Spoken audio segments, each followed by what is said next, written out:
ये आकाशवाणी रायपुर है। छत्तीसगढ़ी समाचार बुलेटिन के संग वसुधा सेन के जय जोहार। अब सुनो आज के प्रमुख समाचार। मुख्यमंत्री विष्णुदेव साय आज बिलासपुर जिला के लाखासार गांव ले गौधाम योजना के करीन शुभारंभ। केंद्र सरकार घर, अस्पताल, शिक्षण संस्थान और दूसर जरूरी सेवा मन ला निर्बाध ईंधन आपूर्ति के दिन आश्वासन। और राज्य सरकार शासकीय महाविद्यालय मन में शिक्षक के आने पद पर भर्ती के प्रक्रिया शुरू कर दे है। अब समाचार विस्तार ले।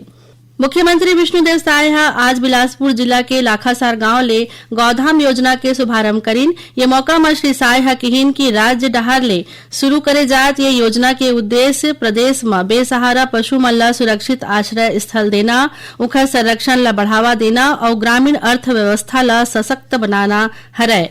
मुख्यमंत्री राज्य के सबो गौधाम मन ला सुरभि गौधाम के नाम देके घोषणा करीन।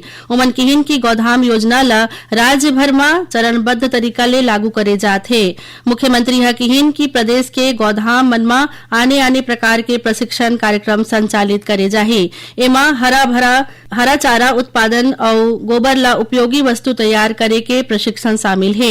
एखर ले गौ सेवा के संगे संग स्थानीय लोगन मन ला स्वरोजगार के अवसर घलो मिलही।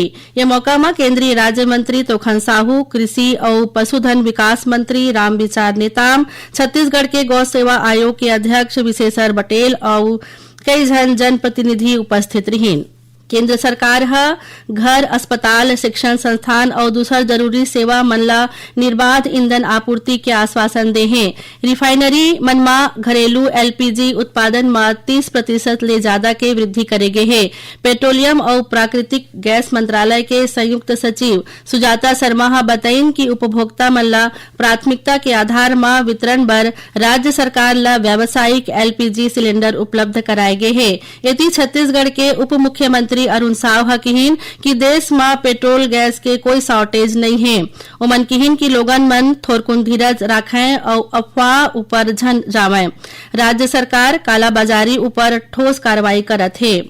उच्चतम न्यायालय एक ठन महत्वपूर्ण फैसला में समान काम समान वेतन के सिद्धांत लागू करत हुए नगर सैनिक मन ला पुलिस भर्ती के समान वेतन और दूसर सुविधा दे के छत्तीसगढ़ सरकार ला निर्देश दे हैं। छत्तीसगढ़ सरकार ला ये आदेश ला 3 महीना के भीतर परिपालन करना होही।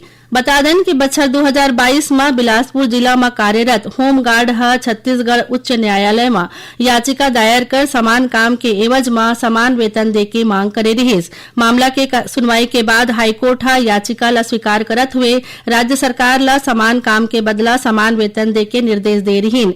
पाछू राज्य सरकार ये आदेश ला चुनौती देवत हुए रिट अपील दायर करे रहीन, जेला हाईकोर्ट खारिज कर दे रहिस। हाईकोर्ट के आदेश ला चुनौती देवत हुए छत्तीसगढ़ सरकार उच्चतम न्यायालय में एसएलपी दायर करे रही, जेला खारिज करत हुए उच्चतम न्यायालय हाईकोर्ट के आदेश के तहत होमगार्ड ला पुलिसकर्मी मन के समान वेतनमान और दूसर सुविधा दे के निर्देश दे हैं। राज्य सरकार शासकीय महाविद्यालय मन में आने पद पर भर्ती के प्रक्रिया शुरू कर दे है। उच्च शिक्षा विभाग डहार ले सहायक प्राध्यापक के 625, ग्रंथपाल के 50 और क्रीड़ा अधिकारी मन के 25 समेत कुल 700 पद पर भर्ती करे जाही। भर्ती प्रक्रिया के तहत राज्य शासन के प्रचलित नियम मन के अनुसार आरक्षण रोस्टर और विषयवार रिक्त पद मन पर निर्धारित करत हुए उखर विस्तृत रोस्टर ब्रेकअप घलो तैयार कर ले गए है। राष्ट्रीय विधिक सेवा प्राधिकरण नई दिल्ली के तत्वावधान में आज राष्ट्रीय लोक अदालत के आयोजन करेगी। ये कड़ी में राज्य विधिक सेवा प्राधिकरण बिलासपुर डहार ले प्रदेश के सब्बो जिला और व्यवहार न्यायालय मन में घलो लोक अदालत आयोजित करेगी।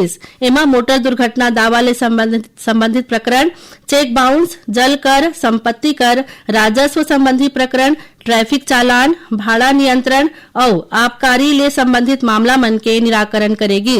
एकर अलावा बैंक, विद्युत संबंधी प्री लिटिगेशन प्रकरण, राजस्व न्यायालय खंडपीठ में खातादार मन के बीच आपसी बंटवारा और वारिस मन के बीच बंटवारा के निराकरण घलो होइस। छत्तीसगढ़ी समाचार बुलेटिन आप मन आकाशवाणी रायपुर ले सुनत हव। छत्तीसगढ़ के खबर ले है आपकी वास्ता और खबर के विश्वसनीयता ले है हमार वास्ता। आकाशवाणी समाचार रायपुर के प्रादेशिक समाचार बुलेटिन के संगे संग हमार समसामयिक कार्यक्रम आप रेडियो के संग अपन मोबाइल में घलो सुन सकत हो। आकाशवाणी समाचार फेसबुक, ट्विटर और यूट्यूब में घलो हावय। हमार फेसबुक पेज हरे Chhattisgarh news on AIR, Twitter handle CGAIR news और हमार यूट्यूब चैनल हरे छत्तीसगढ़ AIR न्यूज। तो अब रेडियो के संगे संग आपके मोबाइल के माध्यम ले हम आप तक पहुंचत हन। छत्तीसगढ़ के हर खबर पर सुनत रहो आकाशवाणी समाचार। अब आगू बाड़बो बाती समाचार कोती।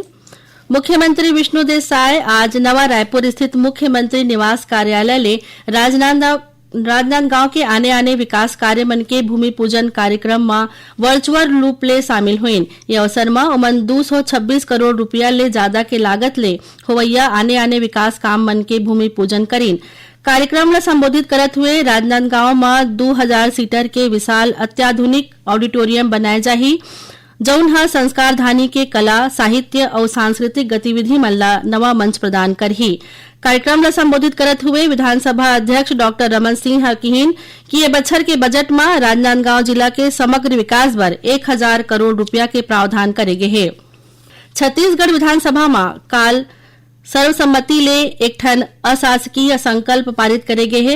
ये संकल्प में केंद्र सरकार ले दुर्ग जिला के सेक्टर 9 भिलाई में स्थित जवाहरलाल नेहरू अस्पताल और अनुसंधान केंद्र ला मल्टी स्पेशलिटी अस्पताल के रूप में पुनः स्थापित करे के सिफारिश करे गे हे। ये अशासकीय संकल्प वैशाली नगर विधानसभा क्षेत्र ले भाजपा विधायक रिकेश सेन हा पेश करे रहीन। छत्तीसगढ़ के समृद्धि जनजाति संस्कृति, कला और परंपरा ला राष्ट्रीय मंच दे के उद्देश्य ले आयोजित आदि परब काली ले नवा रायपुर में शुरू हो गए है। ये परब के शुभारंभ छत्तीसगढ़ राज्य जनजाति आयोग के अध्यक्ष रूप सिंह मंडावी ह करीन। 2 दिवसीय ये उत्सव में छत्तीसगढ़ समेत तेलंगाना, ओडिशा, महाराष्ट्र और झारखंड के आदिवासी लोक कलाकार मन शामिल होवत है। आदि परब के थीम परंपरा से पहचान तक राखे गए है। शुभारंभ के अवसर में जनजाति समाज के युवा मन ह रैंप ऊपर आदिवासी संस्कृति और परंपरा के प्रदर्शन करीन। एकर अलावा कार्यक्रम स्थल में जनजाति समाज के खान पान, वेशभूषा और आने कलाकृति मन के प्रदर्शनी लगाए गए है। संगे संग चित्रकला महोत्सव और आदि हाट जनजातीय शिल्प मेला घलो लगाए गए है, जेमा छत्तीसगढ़ के जनजाति हस्तशिल्प, वनोपज और पारंपरिक उत्पाद मन के प्रदर्शन करे जात है। आदि परब के समापन समारोह अभी ले कुछ देर बाद शुरू हो जाही।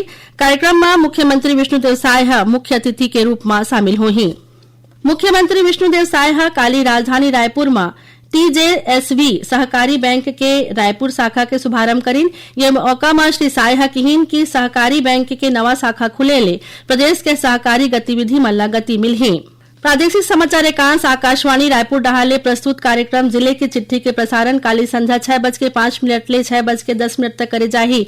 एक कार्यक्रम ला छत्तीसगढ़ स्थित आकाशवाणी के सबो केंद्र एके संग्रह रिले करही। ए बखत के अंक में दुर्ग जिला के गतिविधि के बारे में जानकारी दे जाही। छत्तीसगढ़ राज्य वन विकास निगम लिमिटेड डहाले विजन 2030 छत्तीसगढ़ राज्य वन विकास निगम के लिए उच्च विकास व्यवसाय मॉडल का निर्माण विषय ऊपर एक ठन कार्यशाला के आयोजन करेगी। नवा रायपुर में आयोजित एक कार्यशाला में वन और जलवायु परिवर्तन मंत्री केदार कश्यप शामिल हुए। अब पेश है मौसम के हाल। मौसम विभाग काली प्रदेश में 1-2 जगह में हल्का वर्षा होए, गरज चमक के संग हवा गरेर चले और गाज गिरे के संभावना जताए है। मौसम विभाग के अनुसार उत्तर पूर्व उत्तर प्रदेश के मध्य भाग ले अंदरूनी ओडिशा तक छत्तीसगढ़ ले चलत हुए एक ठन द्रोणिका बने हैं, जेकर असर ले बदली वर्षा के संभावना बने हुए है। वर्षा के मुख्य क्षेत्र दक्षिण छत्तीसगढ़ रही, संगे संग सरगुजा संभाग के कुछ जिला में घलो हल्का ले मध्यम वर्षा हो सकत है। आखिर में प्रमुख समाचार एक घो फेर। मुख्यमंत्री विष्णुदेव साय आज बिलासपुर जिला के लाखासार गांव ले गौधाम योजना के करीन शुभारंभ। केंद्र सरकार घर, अस्पताल, शिक्षण संस्थान और दूसर जरूरी सेवा मन ला निर्बाध ईंधन आपूर्ति के दिन आश्वासन और राज्य सरकार शासकीय महाविद्यालय मन में शिक्षक के आने पद पर भर्ती के प्रक्रिया शुरू कर दे है। एक संग छत्तीसगढ़ी समाचार बुलेटिन यही सिरावत है। जय जोहार।